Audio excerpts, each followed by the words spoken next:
प्रस्तुत पंक्ति यह विनय पत्रिका काव्य कृति से संकलित है। विनय पत्रिका काव्य के द्वारा संकलित किया हुआ विनय पत्रिका रचना करने के पीछे कवि का उद्देश्य है कि कविता रूपी पत्र के माध्यम से अपनी दीनता, पीड़ा, व्यथा को प्रभु श्री राम के चरणों में पहुंचाना। प्रभु श्री राम के चरण में ही अपने दीनता, व्यथा जो है उसको पहुंचा रहे हैं। इसमें सभी देवों की स्तुतियां की गई है, सभी देवताओं की स्तुति की गई है और उन्हीं के माध्यम से प्रभु के प्रति भक्ति भावना भी प्रदर्शित की गई है इसमें। तो वही कहते हैं कि कबहुक अम्ब अवसर पाई मेरी सुधी दयाई भी कछु करुण कथा चलाई। कहते हैं कि माँ सीता की वंदना करते हुए कवि विनती करता है कि हे माँ, कभी अवसर पाकर मेरी विनती प्रभु श्री राम के चरणों में प्रस्तुत करना। सीता माँ से कह रहे हैं तुलसीदास जी कि हे माँ, कबहू अम्ब अवसर पाई, कभी अवसर पाकर मेरी विनती जो है, मेरी करुण जो प्रार्थना है उसको श्री राम से प्रस्तुत करना। मेरी करुण कथा की चर्चा करते हुए मेरे प्रति प्रभु कृपा के लिए याद दिलाना। कहते हैं कि मेरी सुधी दयाई भी कछु करुण कथा चलाई, दिन सब अंगहीन छीन मलिन अघी अघाई। कहते हैं कि मेरी करुण कथा की चर्चा करते हुए मेरे प्रति प्रभु कृपा के लिए उनको याद दिलाना, उन्हें याद दिलाना कि आपकी दासी का एक भक्त, उनको कहते हैं सीता जी से कि उनको याद दिलाना कि आपकी दासी का एक भक्त जो है आपका नाम जप एवं भजन के द्वारा अपनी जीविका चला रहा है। आपके नाम को जप और भजन के द्वारा अपनी जीविका चला रहा है। और कहते हैं कि नाम लय भरय उदर एक प्रभु दासी दास कहाई, बूझी हैं सो है कौन कही भी नाम दशा जनाई। कहते हैं कि मेरी दिनहीन अवस्था की सुधि श्री राम को छोड़कर कौन लेने वाला है। मेरी दिनहीन स्थिति जो है इसकी सुधि, इसका सुध लेने वाला कौन आदमी है। कोई किसी को चिंता नहीं, बिना प्रभु श्री राम के बिना किसी को चिंता नहीं। मेरी सुधि को वही लेने वाले हैं। श्री राम की अगर कृपा हो जाएगी तो मेरी दीन दशा सुधर जाएगी। कहते हैं श्री राम प्रभु की कृपा हम पर हो जाएगी तो मेरी दीन दशा सब सुधर जाएगी। वही कहते हैं सुनत राम कृपालु के मेरी बिगाड़ियो बन जाई। अगर राम की कृपा मेरे ऊपर हो जाए तो बिगड़ती हुई जो काम है, बिगड़ता हुआ जो कार्य है वह तुरंत सिद्ध हो जाएगा। वही कहते हैं कि जान की जग जननी जन किए वचन सहाई। जानकी जी जो हैं जग जननी, संसार की माँ है।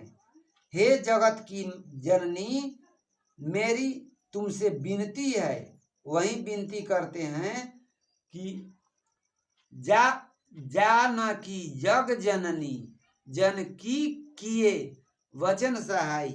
हे जगत की जननी, मेरी तुमसे विनती है कि अपनी कृपा कर मुझे असहाय की सहायता, मेरे जैसे असहाय की सहायता करें। आपने अपनी कृपा दृष्टि देकर मेरे जैसा असहाय व्यक्ति की सहायता प्रदान करें। तरय तुलसीदास भवतौ नाथ गुण गण गाई। कहते हैं तुलसीदास जी कि भवसागर पार करने वाले प्रभु श्री राम का गुण करते हुए दीनता से मुक्ति के लिए प्रार्थना करते हैं। हम प्रभु श्री राम से अपने आप नहीं, हे माँ जानकी तुम जगत जननी हो, तुम मेरे इस संदेश को, मेरे इस भक्ति को श्री राम प्रभु के समीप प्रस्तुत करना। अगर श्री राम प्रभु का मेरे ऊपर कृपा हो जाए तो मेरी दीन दशा ही बदल जाएगी, है ना। हर प्रकार से मेरी सुख समृद्धि आ जाएगी, मेरे जीवन में शांति आ जाएगी। उसके बाद कहते हैं कि द्वार हाँ भोर ही को आजू। अब कहते हैं आगे प्रस्तुत पंक्ति में तुलसीदास जी ने अपनी दीनता का वर्णन करते हुए उस समय के भीषण दुर्भिक्ष काल का भी यथार्थ चित्रण किया है। तुलसीदास जी को उनके सगे संबंधियों ने ऐसा छोड़ दिया है, तुलसीदास जी को उनके सगे संबंधी जो हैं वे ऐसा छोड़ दिए हैं कि फिर कभी उनकी ओर भूल कर भी देखा नहीं। उनके हृदय में इसका जो संताप था, तुलसीदास जी के हृदय में जो इसका संताप था, इसको दूर करने के लिए उनको संतों का शरण में जाना पड़ा। जो उनके हृदय में संताप था उसको दूर करने के लिए तुलसीदास जी को संतों के शरण में जाना पड़ा और उनका आश्वासन भी मिला। तब उनको विश्वास हो गया कि श्री राम की शरण में जाने से सब संकट दूर हो जाते हैं। जब संतों की शरण में गए तो संतों के द्वारा उन्हें विश्वास यह जागृत हुआ कि श्री राम प्रभु की शरण में जाने से सब संकट दूर हो जाएंगे। तुलसीदास ने इसका भी उल्लेख किया है। द्वार हम भोर ही को आजू रटत रिहा आरी और न कौर ही ते काजू। अब कहते हैं कि अकालों की कोई ऐसी सूची हमारे सामने प्रस्तुत नहीं है। अकालों की कोई ऐसी सूची हमारे सामने प्रस्तुत नहीं है जिससे कि हम उस समय की वस्तु स्थिति को ठीक ठीक समझ सके। अकालों की कोई सूची जो है हमारे सामने प्रस्तुत नहीं है जिससे कि हम उस समय की वास्तु स्तुति को ठीक ठीक समझ सके, है ना। जब अकाल का माहौल आया हुआ था, समय आया हुआ था, उस समय की सूची कह रहे हैं कि हमारे पास कोई नहीं है। तो भी इतना तो कहा भी जा सकता है कि जो करील दारुण दुकाल संवत में पड़ा था, जो उस तरह के घोर परिस्थिति से घिरा हुआ था और जिसमें मनुष्य को खाने तक लगा था, वही कहते हैं कि कली कराल दुकाल दारुण सब कुंभाती कुजासु। कली युग का विकराल रूप जो था, है ना, वह मुझे अनुभव ही नहीं हुआ उसके विषय में। और क्या, नीच जन मन ऊंच जैसी कोढ़ में की खाजू। अब वही कह रहे हैं कि जिसमें मनुष्य को खाने तक लगा था, वही तुलसीदास की इस यातना का भी कारण रहा होगा। तुलसीदास जी यह समझते हैं कि मेरी यातना का यह कोई कारण रहा होगा और इसी क्रूरता से दहल कर ही वे सदा श्री राम प्रभु की शरण में जाना चाहते हैं। और इस संकट का इन पंक्तियों के माध्यम से संत जो हैं, कवि तुलसीदास जी ने माँ सीता को भगवान श्री राम के सामने, है ना, बड़ी चतुराई से उपस्थित करने को कहा। बहुत चतुराई से उपस्थित करने को कहा सीता माँ को। वे उनके पास दौड़ते हुए गए और उनसे कहने लगे, हरि ही में सदै बुझयो जाई साधु समाजू, मोहु से कहू कतहू को तिन्न कहयो कौशल राजू। कौशल राज के रहने वाले जो हैं आपका दास सन्मुख आया हुआ है ना। हे कौशलाधीश, अपने चरित्र से, अपने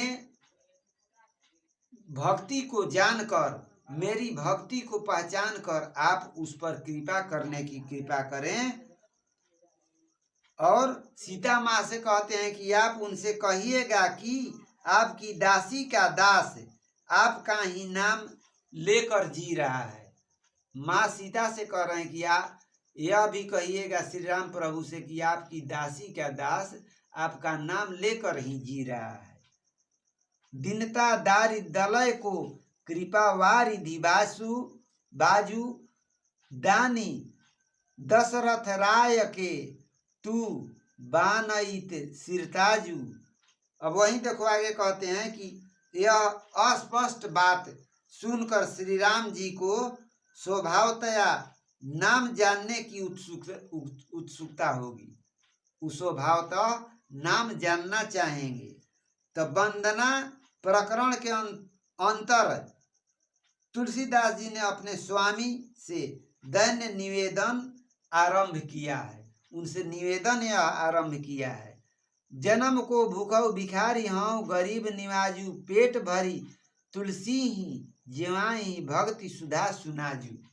अब कहते हैं कि तुलसीदास जी वंदना करते हुए भगवान श्री राम की स्तुति करके कहते हैं कि अपने प्रभु के महत्व, उदारता, स्वभाव और जीव के सामर्थ्य को दिखाते हुए उसके उद्धार की याचना करते हैं। उन्होंने बीच बीच में अपने नैतिक उत्थान की अभिलाषा भी व्यक्त की है, बीच बीच में अपने नैतिक उत्थान की भी अभिलाषा व्यक्त की है। भक्ति सुधा सुनाजू। तुलसीदास जी कहते हैं कि हे प्रभु, आपका भक्त आपको यह अपनी भक्ति के माध्यम से अपने दीनहीनता को प्रदर्शित कर रहा है। हे जगत की जननी माता, जाकर मेरे दुख को श्री राम प्रभु से सुनाना और कहना कि आपकी दासी का एक दास है ना, वही आपसे अनुनय विनय कर रहा है, उस पर कृपा दृष्टि देकर उनको भवसागर से सद्गति देने की कृपा कीजिए। हो गया।